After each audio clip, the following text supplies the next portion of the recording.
Yep, that's me.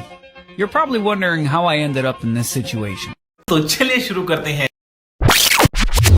हामी वर्षमा एकचोटि चाहिँ जहिले पनि ओख्रिनी जान्छौँ मह लिनुको लागि र यसपालि पनि त्यही प्लान गरेर हामी सुरुमा अफरोड बाइकको लागि बानियाज अटो पुग्यौँ जुन चाहिँ चाबेलमा छ र त्यहाँ हामीले एक्सपल्स ट्राई गऱ्यौँ तर एक्सपल्सको सट्टामा हामीले होन्डा डियो चुज गऱ्यौँ किनभने यसो कन्डिसन टेस्ट गर्नु थियो टेस्ट राइडको लागि लग्नु थियो र हामीले होन्डा डियो फाइनल गरेर फुल ट्याङ्की पेट्रोल हालेर चाबेल हुँदै लाग्यो ओख्रेनीतर्फ।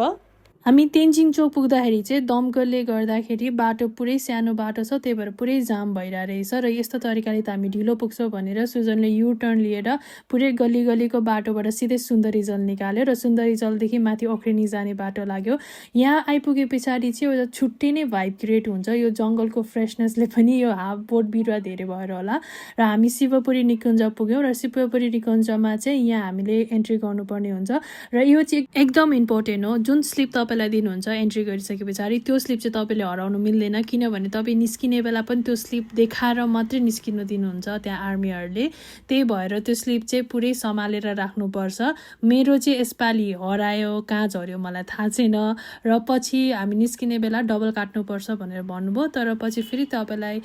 काट्नुभएको होला जानु भनेर बेनिफिट अफ डाउट दिनुभयो which was good for me. हामी जति एक्साइटेड भएर जाँदै थियो बिच बाटो पुगेर हाम्रो मुडै अफ भयो किनभने ओख्रेनीको बाटो पुरै बिग्रेको रहेछ ढलान गर्दै रहेछ। हामीलाई त्यहाँको लोकल्सले भन्नुभयो र बाइकहरू केही पनि जाँदैन तपाईँले 1.5 घन्टा जति त हिँड्नुपर्छ भनेर हामी हिँड्ने मुडमै थिएनौँ किनभने हामी बाइकमा नभए स्कुटरमा पुगेर आउँछौँ भन्ने प्लानमा हिँडेको थियौँ र अब यहाँसम्म आइसक्यौँ अब बरु ढाबड्यामै जाउँ भनेर हामी ढ्याबडम जाने प्लान गऱ्यौँ र अब यहाँ कुरा इन्ट्रेस्टिङ चाहिँ कहाँ हुन्छ भन्दाखेरि ढ्याबड्याम जानको लागि दुईवटा बाटो रहेछ एउटा बाटो चाहिँ राम्रै रहेछ अर्को बाटो चाहिँ पहिरो गएर पुरै अफरोड भएको रहेछ मोस्टली मान्छेहरू अलिकति सर्टकट बाटो हुन्छ भनेर चाहिँ त्यो युज गर्दै रहेछ त्यो चाहिँ 11 किलोमिटर्स हुँदो रहेछ र यो अलिक सजिलो बाटो गयो भने चाहिँ 17-18 किलोमिटर्स रहेछ।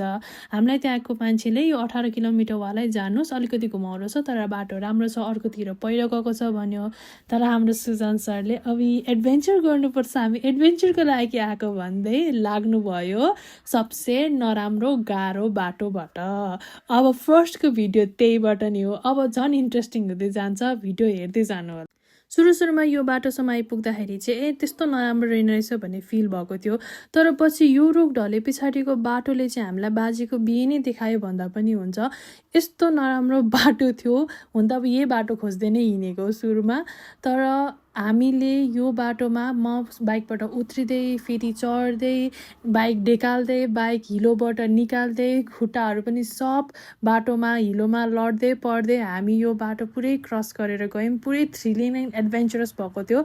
र यो मलाई स्योर छ यो भिडियो पछि हेर्दै हामी हाँस्छौँ पनि र एकदमै मेमोरेबल डे भएको थियो हामीलाई तर यस्तो हुँदाखेरिसम्म पनि यो होन्डा डियोले चाहिँ हाम्रो साथ छोडेन हामीले एकदमै राम्रो माइलेज र पिकअप दियो डेस्टिनेसनसम्म पनि पुऱ्यायो यस्तो अफरोडमा कुदाउँदाखेरि पनि र हामीलाई सेफली घर पनि पुऱ्यायो so this is 10 out of 10 Honda Dio म फ्यान भयो होन्डा डियोको यस्तो बाटोमा पनि यो युज गर्दाखेरि राम्रो हुँदो रहेछ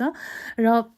10 को स्पिडमा स्कुटर बल्ल बल्ल हामीले पुऱ्यायो एउटा प्लेन ग्राउन्डमा र यहाँ बहिनीले एउटा सानो पसल राख्नुभएको रहेछ यहाँबाट हामीले आलु पेप्सी यस्तो अलिअलि खाएर पेट भर्यो र यहाँदेखि 3 किलोमिटर रहेछ ढ्याबड्याम त्यही भएर हामी सिधै गयौँ त्यो बाटो र यहाँ पुग्यौँ। यहाँ पुग्दाखेरि चाहिँ धेरै मान्छे हुनुहुन्न थियो र हामी त्यहाँ पुग्दा 1 पनि बजिसकेको थियो भोक लागिसकेको थियो त्यही भएर अलिअलि फोटो भिडियोहरू खिच्यौँ र खिचेर हामी चिसापानीतर्फ लाग्यौँ। चिसापानी जाने बाटो पनि अफरोडै टाइपको थियो र हामी 3 किलोमिटर राइड गरेर पुग्यौँ चिसापानी र यहाँ पनि आर्मी चेक पोइन्ट रहेछ त्यहाँ चेक गरेर पछि मात्रै भित्र बजार छिर्नु दिँदै रहेछ तर यो बजार चाहिँ पुरानो बजार रहेछ अहिले चाहिँ सबै अलिक तलतर सरेको छ भनेर हामी अलिकति तलतिर लाग्यौँ र त्यहाँ पुगेपछि हामी एउटा होटलमा छिर्यौँ र होटलमा हामीले खाना अर्डर गऱ्यौँ सायद यसको नाम होटल मनोकामना होला यहाँको खाना हामीलाई एकदमै मिठो लाग्यो हामीले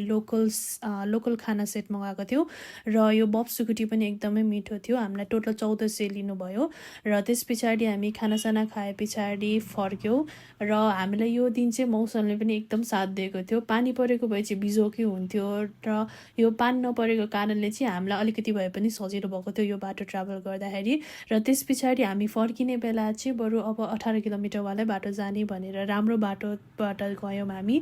त्यो बाटो फर्किँदा चाहिँ बाटोमा एउटा सानो वाटरफल रहेछ र त्यहाँ गएर मैले फोटो र भिडियोहरू खिचेँ र चिया खाएर एकचोटि फ्रेस भएर एकछिन थकान मारेर हामी आफ्नो घरतर्फ लाग्यौँ and that's it thank you for watching my blog